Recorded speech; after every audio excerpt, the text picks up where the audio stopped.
سَيُصِيبُ الَّذِينَ كَفَرُوا مِنْهُمْ عَذَابٌ أَلِيمٌ۔ سبحان اللہ۔ یہ ذہن میں رہے کہ دیہات کے لوگ جو تھے اور جنگلوں میں رہنے والے لوگ، انہوں نے کریم آقا صلی اللہ علیہ وآلہ وسلم کا کلمہ پڑھ تو لیا، ان کے بھی دو گروہ تھے، ان کے اندر بھی دو قسم کے لوگ پائے جاتے تھے۔ ایک گروہ وہ تھا جو کلمہ پڑھ لینے کے بعد وہ ایسے متاثر ہو جاتے ہیں جیسے شہروں میں تحریکیں اٹھتی ہیں، گاؤں دیہاتوں کے لوگ بھی ساتھ مل جاتے ہیں، جی نیا مسئلہ چھڑ گیا، لوگ بھی ان کے ساتھ مل گیا، ان کو پتہ ہوتا نہیں کسی چیز کا، جی یہاں بھی بہت سارے جلسے ہوتے ہیں، ان جلسوں میں اتنا رش ہوتا ہے، ریوڑ کے ایوڑ ہوتے ہیں، ان سے پوچھا جائے ہاں جی کیوں آئے ہیں، کہنے کوئی پتہ کو نہیں کیوں آئے ہیں، ہمیں لے آئے ہیں تو ہم آ گئے ہیں، بس یہ اتنا جانتے ہیں اور کچھ پتہ نہیں ہوتا ان کو۔ تو لوگ جو ہیں کہ وہ دیہاتوں کے جنگلوں کے لوگوں نے متاثر ہو کر کلمہ تو پڑھ لیا، لیکن ان پر اسلام کے محاسن واضح نہیں تھے، اسلام میں جو اللہ تعالیٰ نے خوبیاں رکھی ہیں وہ ان کو معلوم نہیں تھیں، بس ایسے ہی جناب وہ کلمہ پڑھ رہے ہیں، ہم نے بھی کلمہ پڑھ لیا، ابھی مسلمان ہو گئے۔ اب ان میں دو گروہ تھے، ایک گروہ وہ تھا جو کریم آقا صلی اللہ علیہ وآلہ وسلم کی بارگاہ میں حاضری دیتے رہتے تھے، جی آ گئے، کبھی کبھی کوئی مسئلہ پوچھ گئے، لوگ آتے جاتے جو ہے نا ان سے مل لیا، ہاں جی کیا سن کے آئے ہیں، آقا علیہ السلام نے کیا بیان کیا تھا، اس طرح کر کے کچھ نہ کچھ ان کے اندر اسلام راسخ ہو چکا تھا۔ دوسری قسم کے جو لوگ تھے جو متاثر ہو کے انہوں نے کلمہ پڑھ لیا، بھائی لوگ ہو رہے ہیں مسلمان تو ہم بھی ہو جاتے ہیں۔ حضرت سیدنا ابو بکر صدیق رضی اللہ تعالیٰ عنہ کی خلافت کے ابتدائی ایام میں میرے آقا علیہ السلام کے وصال شریف کے بعد جتنے بھی جنگلوں کے دیہاتوں کے لوگ اسلام سے پھرے ہیں نا، ان میں زیادہ تر یہی لوگ تھے، یعنی جن کے اندر اسلام راسخ ہی نہیں ہوا تھا، بھائی اکا دکا حاضری دیا آقا علیہ السلام کی بارگاہ میں، اس کے بعد بس جی کوئی پتہ نہیں ہے ان کو کہ اللہ تبارک و تعالیٰ کیا احکامات نازل فرما رہا ہے، کیا اللہ تبارک و تعالیٰ دے رہا ہے، شریعت کیا آ رہی ہے، کوئی پتہ نہیں کسی چیز کا۔ اور کچھ دیہاتی جنگلوں کے رہنے والے وہ لوگ بھی تھے جو آقا علیہ السلام کی بارگاہ میں آتے رہتے تھے گائے بگائے، جب وقت بنا آ گئے۔ ان میں ایک آقا علیہ السلام کے صحابی تھے حضرت ظاہر، زا کے ساتھ ظاہر رضی اللہ تعالیٰ عنہ، یہ بھی جنگل کے رہنے والے تھے، دیہات کے رہنے والے تھے۔ یہ جب بھی آتے تھے آقا علیہ السلام کی بارگاہ میں تو اپنے ہاتھ میں کوئی نہ کوئی سبزی لے کے آتے تھے، لفافے شاپر کا تو اس وقت نظام نہیں تھا، ہاتھ میں ہی ناب اس طرح لٹکا کے لے آتے تھے سبزی، کدو شریف ہے تو اس طرح پکڑے ہوئے ہیں ان کی ڈنڈیوں کے ساتھ وہ لے آئے ہیں۔ آقا علیہ السلام جیسے دیکھتے نا تو آقا علیہ السلام فرماتے ان ظاہرن بادیاتنا ونحن حاضروہ، آقا علیہ السلام فرماتے تھے یہ ہمارا پینڈو دوست ہے، ہم اس کے شہری دوست ہیں، سبحان اللہ، یہ پنڈ کا گاؤں کا رہنے والا دوست ہے، ہمارا دیہاتی دوست ہے، ہم اس کے شہری دوست ہیں۔ ایک بار آقا علیہ السلام ایسے جا رہے ہیں تو وہ حضرت ظاہر رضی اللہ تعالیٰ عنہ جو ہیں وہ سبزی بیچ رہے ہیں اور اپنے حساب سے کوئی آواز لگا رہے ہوں گے، کدو لے لیں فلاں چیز لے لیں، آقا علیہ السلام پیچھے سے تشریف لائے، آقا علیہ السلام نے پیچھے آ کے اس طرح اپنے ہاتھ اس کی آنکھوں پہ رکھ دیے، سبحان اللہ۔ اب آقا علیہ السلام نے فرمایا کہ پہچانو تو، پہچان کیا رہے ہیں کہ اپنی کمر جو ہے نا وہ آقا علیہ السلام کے جسم کے ساتھ اس طرح مل رہے ہیں، سبحان اللہ۔ آقا علیہ السلام بھائی بولو تو صحیح میں کون ہوں، بتاؤ تو صحیح، کہنے لگے میں اتنا جانتا ہوں جو جسم آپ کے ساتھ لگ جائے نا وہ جہنم نہیں جائے گا، سبحان اللہ۔ ہیں تو دیہات کے لیکن اتنی محبت آ گئی ہے آقا علیہ السلام کی بھی اور اسلام کی بھی، اور یہ بھی پتہ ہے کہ آگے کیا ہونے والا ہے اور کس چیز سے ہم بچ سکتے ہیں۔ تو آقا علیہ السلام وہ جو سبزی کا لگا رہے تھے نا آواز لگا رہے تھے فلاں چیز لے لیں، تو آقا علیہ السلام نے ان کی آنکھوں پہ ہاتھ رکھ کے فرمایا بھی اے غلام لے لو بھائی، اے غلام لے لو۔ تو وہ حضرت ظاہر رضی اللہ تعالیٰ کہنے لگے یا رسول اللہ میں اتنا سونا نہیں ہوں، آپ کسی تکڑے بندے کو بیچنے کو پیسے تو ملے، میرے کس نے پیسے دینے اور کیا ملنے ہیں آپ کو؟ آقا علیہ السلام نے ارشاد فرمایا کہ ظاہر ہے تیری قیمت اگر کسی نے پوچھنی ہے تو وہ اللہ اور اس کے رسول سے پوچھے، دنیا داروں کو کیا پتہ کہ ظاہر کا کیا مقام ہے، اس کی شان کیا ہے۔ تو اس طرح کر کے دیہاتوں کے لوگ جو ہے نا وہ بھی کریم آقا صلی اللہ علیہ وآلہ وسلم کی بارگاہ میں آتے رہتے تھے، اور جو نہیں آتے تھے ان کا پھر الگ ہی ایک نظام تھا، یعنی کہ وہ زیادہ ایندھن ہی وہی بنے ہیں ارتدادی تحریک کا جو آقا علیہ السلام کے بارگاہ میں نہیں آتے تھے۔ اور یہی وجہ ہے کہ کریم آقا علیہ السلام نے ارشاد فرمایا کہ دیہاتوں میں جو ہے نا دیہاتیوں میں جفا زیادہ ہوتی ہے ہیں؟ اور دوسرا فرمایا آقا علیہ السلام نے کہ جو ایک خوبی بیان فرمائی آقا علیہ السلام نے شہر والوں کی بھی اور دیہاتیوں کی بھی، میں کہ تہذیب جو ہے نا وہ اللہ تبارک و تعالیٰ نے شہر والوں کو دی ہے، تہذیب شہر والوں کو دی ہے، سلیقہ شعاری سلیقہ مندی یہ شہر والوں کو ملی ہے، اور دیہات والے جو ہیں ان کو اللہ تبارک و تعالیٰ نے مہمان نوازی دی ہے، مہمان نوازی دی ہے۔ آپ دیہات میں چلے جائیں نا جی، پوری بالٹی گھٹنے جتنی بالٹی پوری شربت کی بنا کے لائیں گے، روح افزا لا کے رکھ دیں گے، بالٹی لیں گے اور ساتھ پوا ہوگا گلاس ہوگا، حاجی صاحب نکالتے رہیں اور پیتے رہیں۔ شہر میں آ جائیں آپ، 500 کلومیٹر سفر کیا ہو، اتنا بڑا گلاس ہوگا شیشے کا، اس میں پیپسی ڈال کے لائیں گے، کہیں گے جی پی لیں آپ۔ وہ بیچارہ دوبارہ مانگنے جوگا بھی نہیں، وہ یہ بھی نہیں کہہ سکتا بھائی مجھے تو پیاس لگی ہوئی ہے، وہ پانی پلا دیتا سادہ مجھے، یہ کوک پیپسی پلانے سے پیاس بھی مار دی، اوپر سے گیس علیحدہ کر دی۔ یہ واحد گیس ہے جو ہم شوق سے اپنے اندر ڈال رہے ہوتے ہیں، اور اتنی تیزابیت، اتنا نقصان تکلیف دہ ہے۔ اللہ اکبر کبیرہ، اللہ تعالیٰ سمجھنے کی توفیق عطا فرمائے۔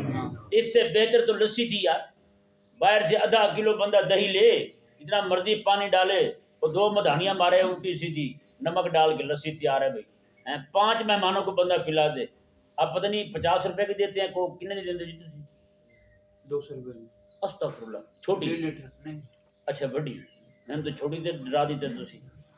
بہرحال تو یہ اس میں پیسہ بھی زیادہ جاتا ہے اور مہمان بھی راضی نہیں ہوتا، یعنی کہ مہمان، اب دیکھیں تہذیب تو ہے، سلیقہ مندی تو ہے کہ گلاس میں رکھ کے، یہ پلیٹ چھوٹی، اس کے اندر فریج میں رکھ کے لائیں جناب، بوتل وہ ہے چھوٹی سی، یعنی ایک طرف تہذیب اتنی ہے، سلیقہ شعاری اتنی ہے کہ جناب بڑے ادب سے لا رہے ہیں، اور دوسری طرف جی مہمان نوازی ہوئی نہیں ہے غریب کی، وہ غریب پیاسا رہ گیا، ویسے ہی روانہ ہو گیا، کیا ملا اس بیچارے کو جی۔ اور دوسری طرف دیہات والا جو ہے وہ پوری بالٹی اٹھا کے لے آئے۔ میں نے یہ حدیث بات تازی پڑھی تھی، ابا جی کے دوست سے مجھے لے گئے وہاں پہ، تو بزرگ جو ہے نا وہ کھجور توڑ کے لا رہے تھے، اتنا بڑا ٹوکرا لا کے اس نے سارا میرے سامنے رکھ دیا، کہنے لگا کھاؤ جی۔ میں نے کہا یہی اگر کوئی شہر کا بندہ ہوتا اس کے سامنے رکھا جاتا تو وہ کہتا ہے میں مجھاں، میں بھینس ہوں، اتنا میرے سامنے رکھ دیا ہے۔ اللہ اکبر کبیرہ۔ تو یہ کریم آقا صلی اللہ علیہ وسلم جیسے ایک سفر میں، حج کے سفر میں، امام حسن ہیں، امام حسین ہیں، اور ان کے چچا کے بیٹے ہیں حضرت عبداللہ رضی اللہ تعالیٰ عنہ، یہ تینوں حج کے سفر میں جا رہے ہیں، راستے میں بھوک لگی، ایک جھونپڑی دیکھی بوڑھی مائی صاحبہ کی، اس جھونپڑی کے جا کے انہوں نے آواز دی کہ کوئی ہے یہاں پہ، بوڑھی مائی صاحبہ باہر آئیں، انہوں نے کہا کہ کوئی کھانے کو مل جائے گا؟ مائی صاحبہ نے بکری کا دودھ نکالا، کہا کہ یہ لے۔ تو اس نے پوچھا کہ کہاں سے آ رہے ہیں وہ آپ؟ انہوں نے کہا مدینہ سے آ رہے ہیں اور حج کے لیے جا رہے ہیں۔ اس نے کہا مدینہ میں کہاں رہتے ہیں؟ وہاں میرے حبیب کی بیٹی فاطمہ الزہرا رہتی تھی، ان کو بھی جانتے ہو؟ امام حسن حسین کہنے لگے انہی کے تو بیٹے ہیں۔ مائی کی خوشی چھوڑ دیں پھر، اللہ اکبر۔ مائی نے چھری اٹھائی، بکری ذبح کر دی، اللہ، بکری ذبح کر دی۔ اب بکری جب ذبح کر دی تو اب گوشت بھون کے کھلا دیا۔ گھر میں ہے یہ اکیلی بکری، بوڑھی رہتی ہے اور بوڑھا ان کا شوہر، 2 بندے ہیں گھر میں، خیمے میں رہتے ہیں جنگل میں، کوئی نہیں ہے آمنے سامنے، دائیں بائیں آگے پیچھے، نہ ہی کچھ اور ہے ان کے پاس۔ بکری جناب ذبح کر دی انہوں نے، بکری بھون کے بوڑھی مائی سے بنے وہ کھلا دی۔ شوہر ان کے کہیں گئے ہوئے تھے، وہاں سے واپس آئے، انہوں نے کہا دودھ لے کے آؤ، میں پینا چاہتا ہوں۔ انہوں نے کہا کون سا دودھ؟ بکری والا۔ انہوں نے کہا بکری ہے ہی نہیں۔ انہوں نے کہا کدھر گئی؟ اس نے کہا یہ معاملہ ہوا ہے۔ وہ بوڑھا جو تھا وہ لڑ پڑا، اس نے کہا تجھے اتنا خیال نہیں ہے، ہم دونوں بوڑھے ہیں اور کچھ ہمارے پاس ہے نہیں، بکری کا دودھ پی کے گزارا کرتے تھے، وہ بھی تو نے ذبح کر دی ہے۔ اس نے کہا اللہ تبارک و تعالیٰ عطا فرمائے گا، تو پریشان نہ ہو آپ۔ امام حسن رضی اللہ تعالیٰ نے جاتے ہوئے فرمایا کہ اماں کبھی مدینے چکر لگے نا ہمارے گھر میں بھی آنا۔ کچھ دنوں بعد ان کا چکر لگ گیا مدینے کا، جی ادھر سے یہ بھی حج سے واپس آ گئے۔ یہ آئے جناب امام حسن رضی اللہ تعالیٰ کو گھر ڈھونڈتے جب پہنچے ان کے گھر میں، انہوں نے بٹھایا بوڑھی اماں کو بھی بابے کو بھی، کھانا وغیرہ کھلایا۔ کھلانے کے بعد فرمایا کہ ان دونوں کو آپ جو ہے نا، خادم کو فرمایا کہ 1000 بکری ان کے ساتھ کر دو، 1000 بکری، 1000 بکری ان کے ساتھ کر دو، اور ساتھ جو ہے 1000 درہم پیسے چاندی کے، وہ بھی توڑے باندھ کو دے دو اس کو۔ اب بوڑھے نے پکڑی 1000 بکری لے کے نکلا، کوئی بکری ادھر جا رہی ہے، کوئی ادھر جا رہی ہے۔ اچھا امام حسن نے فرمایا کہ میرے بھائی حسین کے گھر بھی چلے جانا، ان کو بھی ملتے جانا۔ ان کے گھر میں گئے، انہوں نے پوچھا بھائی نے کیا دیا ہے؟ انہوں نے کہا اتنا دیا ہے۔ آپ نے خادم کو فرمایا یار 1000 بکری اور بھی ساتھ کر دو۔ بابے سے قابو نہ آئے، بابا لڑے۔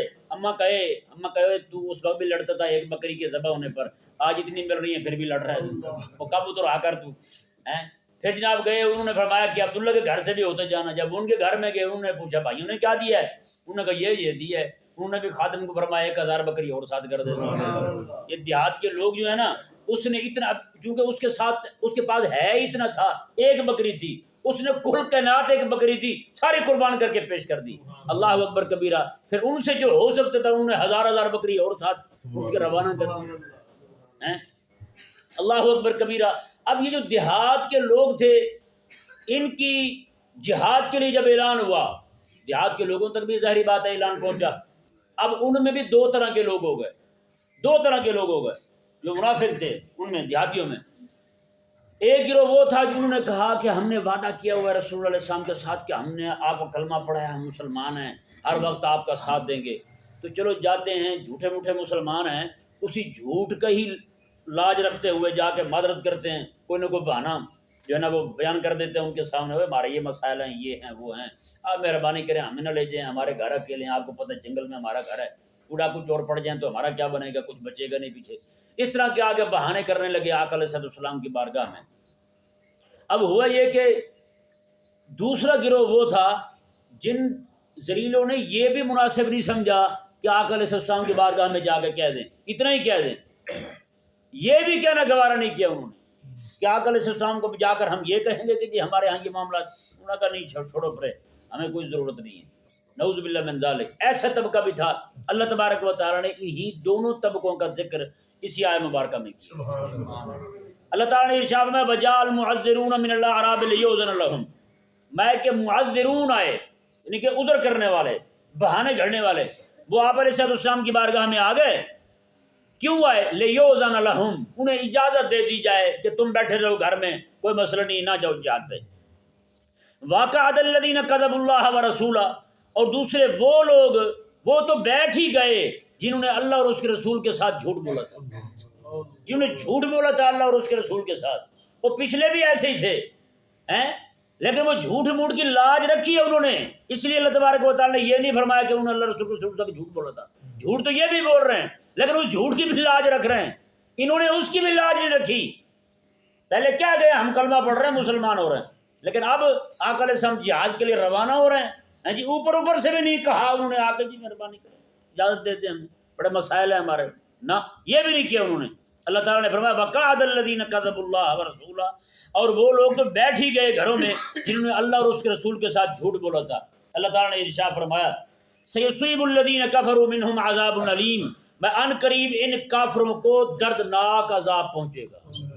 ہاں، ان کافروں کو دردناک عذاب پہنچے گا جنہوں نے جہاد سے انکار کیا ہے، حبیب کریم علیہ السلام کی بارگاہ میں آ کر جھوٹے ہیلے بہانے کھڑے ہیں، یا پھر گھر ہی بیٹھے رہے ہیں، وہ جہاد کے لیے روانہ نہیں ہوئے۔ اللہ اکبر کبیرہ۔ آگے جی اللہ تبارک و تعالی نے جو میں نے جیسے بیان کیا آپ کے سامنے، ایک وہ معذور تھے جو جھوٹے معذور بنے ہوئے تھے، ایک واقعی حقیقتاً معذور تھے، ان کا اللہ تبارک و تعالی نے آیت نمبر 91 میں بیان فرمایا۔ وہ کون لوگ ہیں جی اور ان کے کرنے کا کام کیا ہے؟ یہ دیکھیں آیت مبارکہ، لیس علی الضعفاء ولا علی المرضى، میں ہاں جو کمزور لوگ ہیں، بوڑھے ہو گئے ہوں، ان پر بھی کوئی حرج نہیں ہے، وہ جہاد پہ نہ جائیں تو کوئی مسئلہ نہیں ہے، ولا علی المرضى، اور بیمار جو ہیں بیمار بھی نہ جائیں، جی جو مریض ہیں وہ بھی نہ جائیں۔ سعید بن مسیب رضی اللہ تعالیٰ عنہ کی ایک آنکھ ضائع ہو گئی جنگ میں جہاد کرتے ہوئے، ان سے کسی نے کہا کہ آپ نہ جائیں، جی آپ تو معذور ہیں۔ آپ رضی اللہ تعالیٰ عنہ فرمانے لگے کہ دیکھو بات یہ ہے، میں وہاں جاؤں گا چلو لڑ نہیں سکوں گا تو اتنا تو کروں گا، تمہارے اندر کھڑا ہوگا، تمہارا رش تو بڑھاؤں گا، تمہارا رش تو بڑھاؤں گا، اور نہیں تو چلو تمہارے سامان کا خیال تو کروں گا، سامان کے بعد مجھے چھوڑ جانا، میں آپ کے سامان کے پاس کھڑا رہوں گا۔ اللہ اکبر کبیرہ۔ حضرت امام الانبیاء صلی اللہ علیہ وآلہ وسلم کو اللہ تبارک و تعالی نے یہ حکم دیا، دو بندے، یہ ایک کمزور اور دوسرے مریض، میں ان پر کوئی حرج نہیں ہے، اور تیسرے لوگ وہ ہیں ولا علی الذین لا یجدون ما ينفقون حرج، میں کہ وہ لوگ ہیں تیسرے جن کے پاس جانے کا خرچ نہیں ہے، چونکہ سفر بہت لمبا تھا، 900 میل سفر بنتا ہے مدینہ سے تبوک کا، 900 میل آگے کلومیٹر کا آپ حساب رکھ لیں، وہ شام کے کنارے پہ پڑتا ہے، ملک کے شام کے کنارے پہ پڑتا ہے جی۔ اتنا سفر کر کے آقا علیہ السلام تشریف لے جا رہے ہیں، تو اللہ تبارک و تعالیٰ نے فرمایا حبیب جن کے پاس کچھ نہیں ہے نا، آقا علیہ السلام کی بارگاہ سے کچھ صحابی آئے کہنے لگے حضور ہمیں بھی لے چلیں۔ آقا علیہ السلام اب تو سواریاں بھی نہیں رہیں، اب تو کچھ بھی نہیں ہے کہ میں تمہیں دے دوں اس پر بیٹھ کے تم چلے جاؤ۔ اللہ اکبر، حضور کی بارگاہ سے گئے تو روتے ہوئے جا رہے ہیں، روتے ہوئے جا رہے ہیں۔ آگے سے حضرت عثمان آ گئے، انہوں نے پوچھا تم کیوں رو رہے ہو؟ انہوں نے کہا یہی ہے معاملہ ہوا ہے۔ حضرت عثمان غنی پہلے بھی 100 اونٹ ان کے پلان 7 سامان، پھر 100 اونٹ پلان سامان، پھر 100 اونٹ پلان سامان، 1000 گھوڑے، اس طرح کر کے بہت کچھ دے چکے تھے۔ جب ان کو دیکھا نا یہ رو رہے ہیں، اللہ اکبر، ان کو بھی واپس لے آئے، کہنے لگے یار آپ کو بھی میں دیتا ہوں۔ پھر بھی کچھ لوگ رہ گئے تھے جو نہیں جا سکے تھے سواریاں نہ ہونے کی وجہ سے تبوک کی طرف۔ اللہ تبارک و تعالیٰ نے فرمایا کہ تیسرا گروہ جو ہے وہ ہے کہ وہ ولا علی الذین لا یجدون ما ينفقون حرج، وہ کچھ نہیں پاتے، اپنے پاس خرچ نہیں ہے، ان کے پاس سواری نہیں ہے، تو بھائی ان پر بھی لیس حرج، ان پر بھی کوئی حرج نہیں ہے۔ حرج کب نہیں ہے؟ 3 بندوں کو بیان کر کے 3 طرح کے بندے جن کو چھوٹ دی، ساتھ اللہ تعالیٰ نے ایک شرط رکھی کہ کب ان کو چھوٹ ہے، کب ان کا عذر جو ہے وہ قبول ہے، ان کا نہ جانا کوئی گناہ والی بات نہیں ہے۔ اللہ تعالیٰ نے فرمایا اذا نصحوا للہ ورسولہ، فرمایا کہ جب یہ اللہ اور اس کے رسول کے خیر خواہ رہیں، اللہ اور اس کے رسول کے خیر خواہ رہیں۔ اللہ اور اس کے رسول کی خیر خواہی کیا ہے؟ میدان جہاد پہ نہیں جا سکتا بیمار بندہ، کمزور بندہ، اور جس کے پاس خرچ نہیں ہے، میں پیچھے بیٹھ کے دعا کرتے رہے مولا تیرے غلام اور تیرے حبیب علیہ السلام گئے ہوئے جہاد پہ، ان کو کامیابی دے، ان کو تکلیف سے بچانا ہے جی۔ پیچھے پروپیگنڈے نہ کریں، پیچھے لوگوں کے اندر مجاہدین کے جو گھر والے ہیں ان کو پریشان نہ کریں، ان کی خدمت کرتے رہیں، جو چیز ان کی ضرورت کی ہے جتنے کام یہ آسانی سے کر سکتے ہیں وہ کرتے رہیں ہیں جی، ان کو بھی پریشان نہ ہونے دیں، اور ساتھ ان کے لیے پریشان رہیں، ان کے لیے پریشان رہیں۔ رات دن جو ہے نا یہ اس وقت جو ہے نا اذا نصحوا للہ ورسولہ، اور یہ آیہ مبارکہ میں جن جو کمزور ہوں، جو مریض ہوں، اور جو کچھ کر نہ سکتے ہوں، بلا علی الذین لا یجدون ما ينفقون، جو کچھ کر نہ سکتے ہوں ہیں جی، یہ 3 بندے۔ اب بتائیں نا جی، پوری دنیا کے مسلمان جو ہیں فلسطین کے لیے کچھ نہیں کر پا رہے، ایسے ہے کچھ نہیں کر پا رہے، اور اوپر سے لعنت کئی لوگوں نے اپنے منہ پہ یہ ملی ہے کہ فلسطینیوں کو خیر خواہ بھی نہیں ہے، وہ بکواسیں کر رہے ہیں۔ تو کہتے ہیں جی حماس تو امریکہ کی اٹھائی ہوئی تحریک ہے، حماس تو اسرائیلیوں کی تحریک ہے، وہ تو یہودی ہیں جی اندر سے، نعوذ باللہ من، حد ہو گئی یار۔ یعنی ایک تو ان کا ساتھ نہیں دے سکتے، اوپر سے پروپیگنڈا کر رہے ہیں۔ نصحوا للہ ورسولہ، اللہ نے فرمایا یہ 3 بندے نہیں جا سکتے تو چلو ٹھیک ہے رہیں گھر، لیکن ان کے خیر خواہ رہیں۔ یہ تو خیر خواہ بھی نہیں رہے، دلیل دشمن بن گئے ان کے، پروپیگنڈا کرتے ہیں مفت کا، لوگوں کا بھی ذہن خراب کرتے ہیں، مسلمانوں کی جو مسلمانوں کے ساتھ ہمدردیاں ہیں ان ہمدردیوں کو بھی ختم کرتے ہیں، جو بیچارے بیٹھ کے گھر میں دعا کر لیتے ہیں ان کے لیے وہ بھی ختم کر رہے ہیں۔ تو بھائی اذا نصحوا للہ ورسولہ، مومن رہنے کے لیے یہ ضروری تھا ان کے خیر خواہ رہیں، ان کے لیے دعائیں مانگتے رہیں، ہر وقت تڑپتے رہیں۔ یہ افغانستان پر ملکہ جو برطانیہ ہے نا، اس نے حملہ کروایا تھا افغانستان پر۔ خواجہ شمس الدین سیالوی رحمہ اللہ، سیال شریف کے بہت بڑے بزرگ گزرے ہیں، پیر میر علی شاہ صاحب کے بھی شیخ ہیں، پیر میر علی شاہ صاحب رحمہ اللہ کی شیخ ہیں خواجہ شمس الدین سیالوی رحمہ اللہ۔ آپ رحمہ اللہ جو ہیں ساری رات، آپ کے خادم فرماتے ہیں جب اس نے حملہ کیا نا ساری رات خواجہ شمس الدین سیالوی رحمہ اللہ سوئے نہیں، پریشانی کے عالم میں، کبھی ادھر جا رہے ہیں کبھی ادھر، پورے گھر کے سین میں رات کو ٹہلتے رہے ہیں جی، لڑ نہیں سکے، وہاں جا نہیں سکے، کم از کم نیند تو اڑی ہے یار، ہماری تو نیند بھی نہیں اڑی۔ ایک رات کوئی بتا دے ہمیں یار جو کہے میں رات کو سویا نہیں۔ فلمیں دیکھ کے ڈرامے دیکھ کے جو قوم رونا شروع کر دے نا، وہ حقیقت دیکھ کے اللہ تبارک و تعالیٰ ان سے رونے کی توفیق چھین لیتا ہے۔ یہ فلموں ڈراموں میں دیکھ کے رونے والی قوم ہے، جھوٹ پہ رونے والی قوم ہے، جن کے آنسو جھوٹ پہ بہنے لگے نا، اللہ تبارک و تعالیٰ ان کو توفیق نہیں دیتا پھر اپنے دین کے لیے رونے کی، چھین لیتے اللہ تعالیٰ، سلب فرما لیتے توفیق ان سے۔ خواجہ شمس الدین سیالوی رحمہ اللہ ساری رات جو ہے نا اس طرح گھومتے رہے، چکر لگاتے رہے، اور پریشانی بھی ہے، ساتھ ساتھ دل کو تسلی بھی دیتے ہیں کہ آگے جو بیٹھے ہوئے ہیں نا پٹھان، تو مذاق تھوڑی ہیں، اللہ اکبر. آپ ساری رات آپ کی زبان جو ہے نا وہ سرائکی کے ساتھ ملتی جلتی تھی. یہ ساہیوال، ایک تو یہ والا ساہیوال پڑتا نا اکاڑے کے آگے والا، دوسرا ساہیوال وہ تحصیل ہے، یہ ضلع ہے. تو وہ خواجہ شمس الدین سیالوی رحمہ اللہ ساری رات جا بھی رہے ہیں اور آ بھی رہے ہیں، اور ساتھ ساتھ کیا آ رہے ہیں. میں کہ جد پٹھان پتر تلوار چیسی، جد پٹھان پتر تلوار چیسی تے ملکہ برطانیہ او رن گھگرے چ پئی متریسی. نہیں سمجھے آگے گھگرا اور لہنگا جو کھلا ڈلا پہنتے تھے. میں آگے میں کہ جب پٹھان پتر تلوار اٹھائے گا نا میں کہ رن کا پیشاب وہی نکل جائے گا. کس منہ سے کس حساب سے منہ اٹھائے یہاں آ رہے ہیں جی. افغانستان کے پٹھانوں میں اللہ تبارک و تعالی نے وہ غیرت رکھی ہے جی. جتنے بھی بدماش ہیں اللہ تبارک و تعالی نے پھر بھی ان کے اسلام کے ساتھ غیرت کی وجہ سے فتح انہیں کو عطا فرمائی. کون نہیں آیا حملہ کرنے والا؟ سارے اکٹھے ہو کے مسلمان کافر سارے اکٹھے ہو کے تو پڑ گئے بابلے کتے کی طرح ان کو. لیکن اللہ تبارک و تعالی نے ان کو سرخرو کی ہے. ملا عمر رحمہ اللہ کو خواب میں حضور نے فرمایا تھا.